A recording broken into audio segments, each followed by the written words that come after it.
بسم الله الرحمن الرحیم. الحمدلله رب العالمین. خب من هم روز پزشک و چند روز آیندهم روز داروساز رو به همه همکاران خودم تبریک عرض میکنم و خب امروز یکی از بزرگترین افتخارات ما این هست که پیشرفت‌های بسیار خوبی رو در حوزه صنایع دارویی، در حوزه تولید مواد اولیه و در حوزه تولید مواد دارویی در کشور پیدا کردیم و من فکر میکنم که وظایف صدا سیما این هست که انشالله این افتخارات رو به مردم نشون بدن. واقعا این نمایشگاه فارمکس که در واقع پنجمین دوره در واقع این نمایشگاه است که برگزار میشه و از دیروز شروع شده تا جمعه هم ادامه خواهد داشت، واقعا از افتخارات ملی هست و من در بازدیدی که داشتم در واقع دیدم که پیشرفت‌های خیلی خوبی انجام گرفته. مثلا همین دستگاهی که الان پشت سر من هست به اسم گلاس لاین، این دستگاهی هستش که شاید در دنیا ما چهارمین در واقع کشور تولید کننده این دستگاه هستیم که میتونه که در بسیاری از صنایع دارویی در واقع مصرف داره و در تمام حوزه‌های در واقع تجهیزات پزشکی شرکت‌های دانش بنیان وارد شدن و در همه حوزه‌ها دارن تولیدات خوبی رو انجام میدن. من چند تا آمار رو هم خدمت شما خواهم داد. حدود 500 شرکت تولید کننده ماده اولیه دارویی الان در اینجا در واقع بعضی از محصولات خودشون رو نشون میدن و ما هم حدود 500 تا IRC تولیدی ماده اولیه در واقع اون چیزی رو که لازم هست رو داریم و کل واردات مواد اولیه ما 1.1 میلیارد دلار بوده و این رو میبینیم که با این حرکاتی که انجام میدن، با این کارهایی که انجام میدن، الحمدلله تونستیم که در این که خودمون این کار رو انجام بدیم موفق عمل بکنیم و به خصوص در چند ماهه اخیر یک ارز مورد نیاز صنعت رو به مقدار کافی وزارت بهداشت سازمان غذا و دارو تخصیص داده. خب یه کار بسیار خوبی که ما دیروز رونمایی کردیم، چند تا داشبورد اولا که اینو خدمت رو عرض بکنم که سازمان غذا و دارو و وزارت بهداشت دنبال این هستش که هم بتونه سیستم رو هوشمندسازی بکنه و یک تحولی در حوزه دیجیتال ایجاد شده.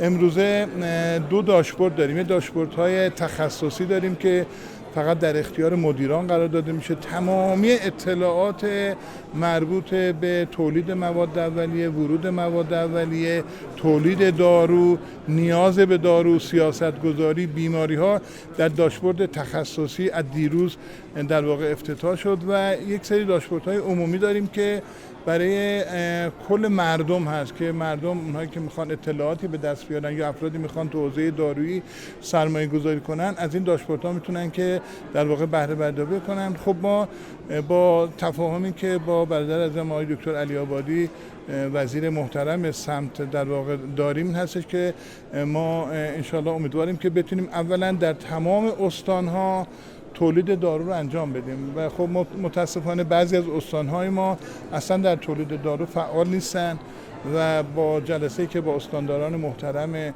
داشتیم در استانهای مختلف تشویق کردیم که وارد تولید دارو بشن. شما میدونید که دومین تجارت دنیا بعد از نفت داروه و ما نه تنها نیازهای خودمون رو میتونیم برطرف کنیم بلکه با صادراتمون میتونیم که در واقع یک ارزآوری برای کشور داشتیم که ما الان در مذاکراتی که در معیت آقای رئیس جمهور داشتیم در آمریکای جنوبی، در آفریقا، در کشورهای همجوار خودمون، بسیاری از اینها با ما تفاهم نامه نوشتن که بتونن که در واقع در تولید دارو وارد بشن و بتونن که داروهای ما رو بگیرن.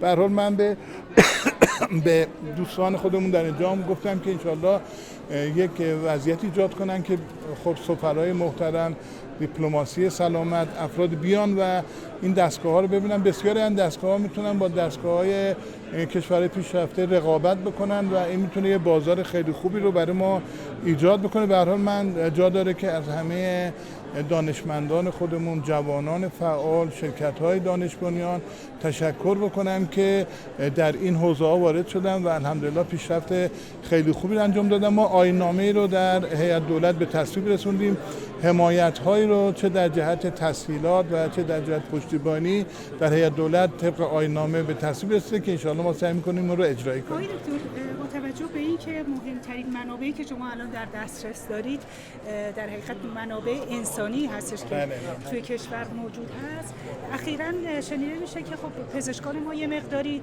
در حقیقت موج مهاجرتشون بیشتر شده. امروز که روز پزشک هست، چه خبر خوبی دارید که در حقیقت اینها رو امیدوارتر بکنید که در حقیقت در خدمت جامعه خودمون باشن؟ ما در عمل میزان بهره‌وری مراکز دانشگاهی و دولتیمون بسیار افزایش پیدا کرده. یعنی ما الان باید عملکردی نگاه بکنیم. خب بعضی چیزا عملکردی نیست و بیشتر به صورت مثل شما ژورنالیه، ولی تو عملکردی ما در واقع سال گذشته 20% بهره‌وریمون افزایش پیدا کرد. یعنی میزان اعمال جراحی، ویزیت بیماران، میزان بستری طبق آمار افزایش پیدا کردش و ما چند تا بله بزرگترین چیزی که برای روز پزشک هست اینه که ما در واقع سقف درآمد پزشکان رو در مناطق محروم برداشتیم. یعنی میتونن که هر چی که کار بکنن همون بهشون داده بشه و دومین هم که مالیاتشون از 30% به 10% تقلیل پیدا کرد. به هر حال ما سعی میکنیم که تمام امکانات تسهیلاتی رو ایجاد بکنیم که به هر حال نیروهای متخصص ما، نخبگان ما در کشور بمونن. و یک چیز که مهمه بحث دیپلماسی علمه. شما یه دیپلمات هیچ وقت کشور خودشو ترک نمیکنه. بنابراین باید این ارق ملی رو ما در جوانان خودمون، در نخبگان خودمون ایجاد بکنیم که در ساختن کشور خودمون انشالله فعالتر عمل بکنن و ما انشالله تسهیلات رو فراهم کنیم. نحوه برگزاری فارمز در مقایسه با بقیه نمایشگاهایی که داره تو سراسر کشور برگزار میشه بدونم. خب چیز مشابه نداره که من بخوام مقایسه بکنم. این به هر حال یک نمایشگاه خاصه و تو حوزه ماشین‌آلات و وسایل و تولید مواد اولیه کار میکنه.